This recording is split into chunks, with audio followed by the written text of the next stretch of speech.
Bonjour à tous et bienvenue pour une nouvelle vidéo par les Dr Artbook. Alors aujourd'hui un autre guide One Piece, car le précédent que j'avais fait, je sais pas si vous vous rappelez, c'était comment bien commencer une collection One Piece, que vous pouvez voir ici. Vous avez vu, maintenant je fais des montages vidéo, je suis un vrai malade, je suis un vrai fou. Enfin bref, cette vidéo je l'avais postée bien sûr sur YouTube et aussi sur pas mal de forums, et il y a eu une question qui revenait quand même assez souvent, c'est où acheter des figurines One Piece à bon prix. Alors je me suis dit pourquoi pas en faire un guide vidéo. Alors c'est parti pour le guide où acheter des figurines One Piece à bon prix. Bon, pour le montage vidéo je suis peut-être bon, mais pour le titre il va peut-être falloir revoir un petit peu ça.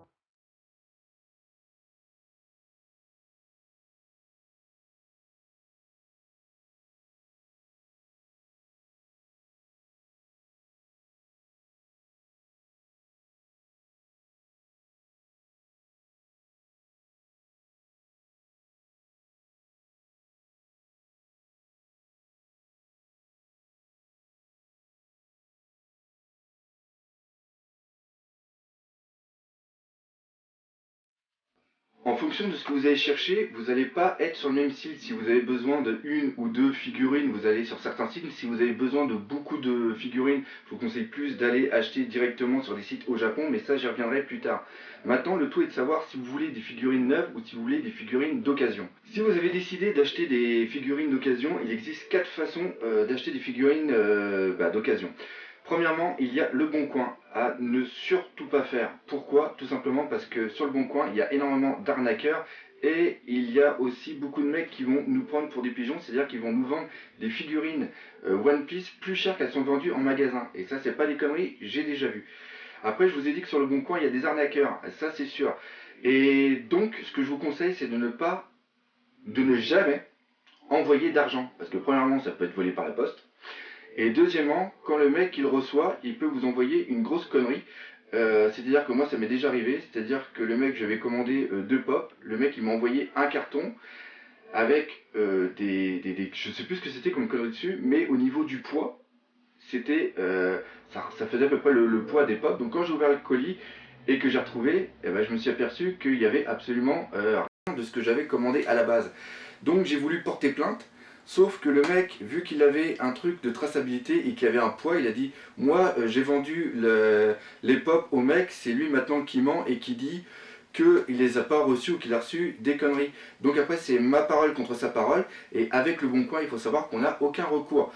Donc si vous trouvez quand même une bonne affaire sur le Bon Coin, ça doit arriver de temps en temps, une fois sur 1 million à peu près, déplacez-vous et allez voir la personne et payez main à la main. Au moins là vous serez sûr qu'il n'y aura pas de conneries.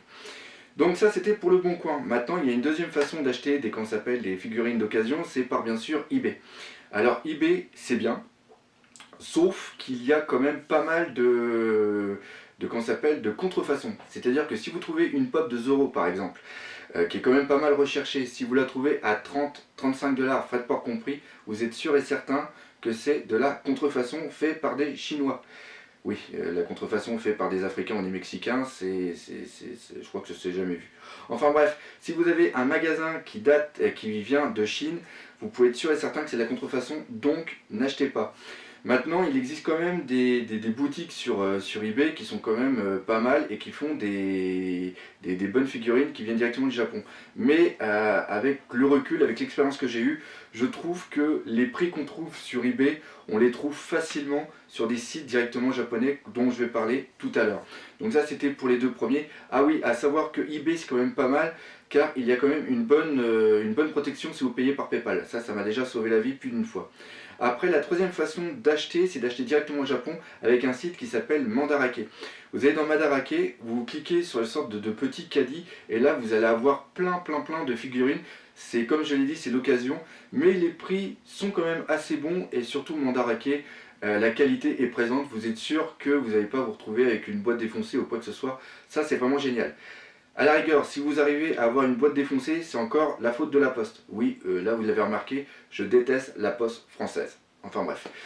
Et la dernière façon d'acheter, et moi je trouve que c'est la meilleure parce que c'est celle que j'utilise et c'est celle où j'ai fait le plus d'affaires, c'est d'aller sur le site Yahoo Auction Japan.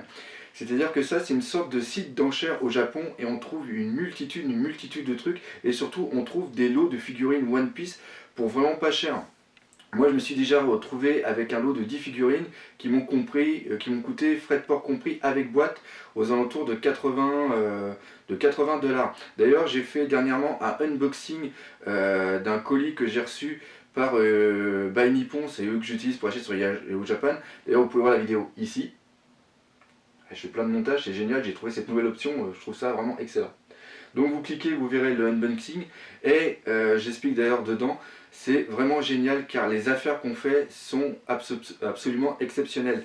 Alors comme je l'ai dit, on est obligé par contre d'utiliser un site qui va faire les enchères pour toi. Parce que pour commander sur Yahoo Auction Japan, tu es obligé d'être japonais. Pour ouvrir ton compte, il faut que tu sois japonais.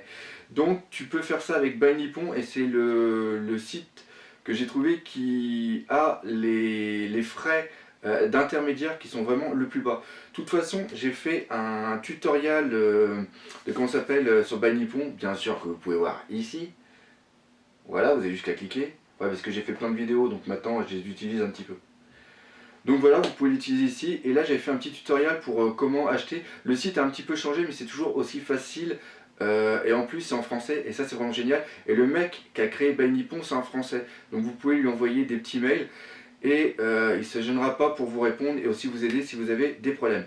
Donc ça, c'était bien sûr pour acheter des figurines d'occasion, mais il y en a bien sûr qui vont préférer des figurines neuves. Alors maintenant la question c'est où acheter ces figurines neuves. Alors là vous avez deux solutions. La première solution c'est d'acheter dans les sites ou les boîtes françaises, ou après c'est les acheter directement au Japon. Alors qu'est-ce qui est le mieux? Moi je suis assez mélangé parce que je pense que acheter dans des boutiques françaises c'est bon. Parce qu'il y en a certains, maintenant on est sûr déjà, une première chose c'est qu'il n'y a plus de contrefaçon, ça c'est pas mal. Et maintenant si tu prends la figurine française, elle est certes plus chère que la figurine japonaise, il faut bien que comment s'appelle le magasin il se fasse de la caillasse quand même, il va pas travailler seulement pour nos beaux yeux de collectionneurs. Donc c'est sûr qu'il va y avoir un surplus qui va être ajouté au niveau de la figurine. Mais par contre au niveau des frais de port, c'est quand même plus bas pour se faire livrer en colissimo. Et ça se passe bien sûr pour la France. Quand tu te fais livrer en colissimo, tu peux avoir ta figurine d'ici 2-3 jours. Donc ça c'est pour les mecs qui sont super pressés et qui veulent tout de suite. Vous, je vous conseillerais plutôt d'être axé au niveau des, qu'on s'appelle, des boutiques françaises. Alors bien sûr, les boutiques françaises, qu'est-ce que nous pouvons avoir? On a Kamea. Après, ou c'est Kamea ou Animea, je sais plus, il faudrait que je fasse une recherche parce que ça fait longtemps que j'avais acheté, qu'on s'appelle, en France. Après, il y a Lapinou Rose que je trouve qui est vraiment pas mal car la personne, de ce que j'ai lu sur les sites, est super à l'écoute de ses acheteurs, de ses clients. Ça, c'est vraiment pas mal. Et après, il y a vraiment la très très grosse boîte qui est la Cité des Nuages, quoi qu'a fait quand même des prix quand même, je trouve, un petit peu cher. Ça, c'est pour les boîtes françaises. Maintenant, si vous préférez acheter des figurines directement au Japon parce que les figurines sont moins chères, il faut faire attention car les frais de port sont quand même assez élevés. Si vous voulez acheter sur des sites, qu'on s'appelle au Japon, je vous conseille de faire un condensé, enfin de faire plusieurs achats en même temps. Comme ça, ils vont tout livrer dans un seul carton et ça va vous sauver beaucoup de frais de port. Par contre, ce qui est très très important à savoir, ça c'est un petit peu de la roulette russe, c'est que vous allez souvent avoir des frais de douane. Ils ont que ça à foutre d'ailleurs, les douaniers en ce moment, peuvent se faire de la caillasse sur nous pauvres collectionneurs. C'est-à-dire que vous allez avoir pas mal de frais de douane malheureusement, et ça c'est bien chiant. Surtout si vous décidez de vous faire livrer par FedEx. Ce qui est bien avec FedEx, c'est que vous êtes livré en une ou deux jours. Par contre, vous êtes sûr à 95% de vous prendre des frais de douane. Et les frais de douane sont quand même assez élevés. Ça revient presque à... c'est la TVA qui est appliquée au niveau de la figurine, plus quelques euros pour les frais de dossier comme ils appellent. Donc ça c'est quand même assez dangereux. Donc comme j'ai dit, si vous faites envoyer par UPS ou par FedEx, 95% de chance de vous prendre une sévère praline dans le fion. Sinon après, si vous décidez de le faire livrer par EMS, c'est le courrier normal par avion, là vous recevrez la figurine à peu près à une semaine et demie, et vous avez à peu près 30% de vous faire niquer par les douaniers. Donc ça c'est vraiment à prendre en compte quand vous achetez une figurine. Par rapport à avoir le prix en France et le prix au Japon.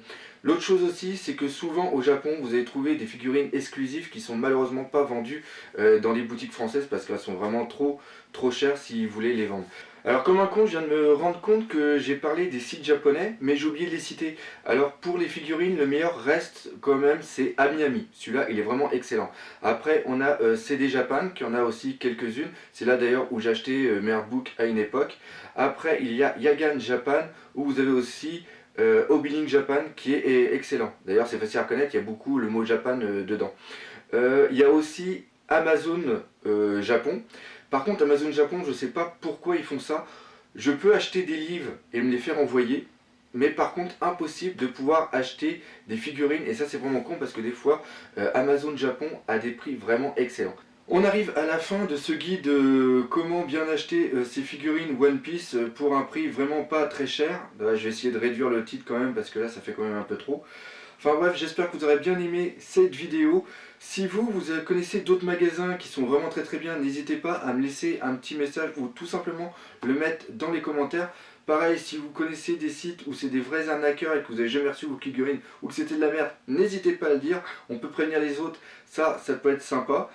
Je pense que le prochain guide que je vais faire, ça va être sur Buy Nippon, car ils ont vraiment bien changé.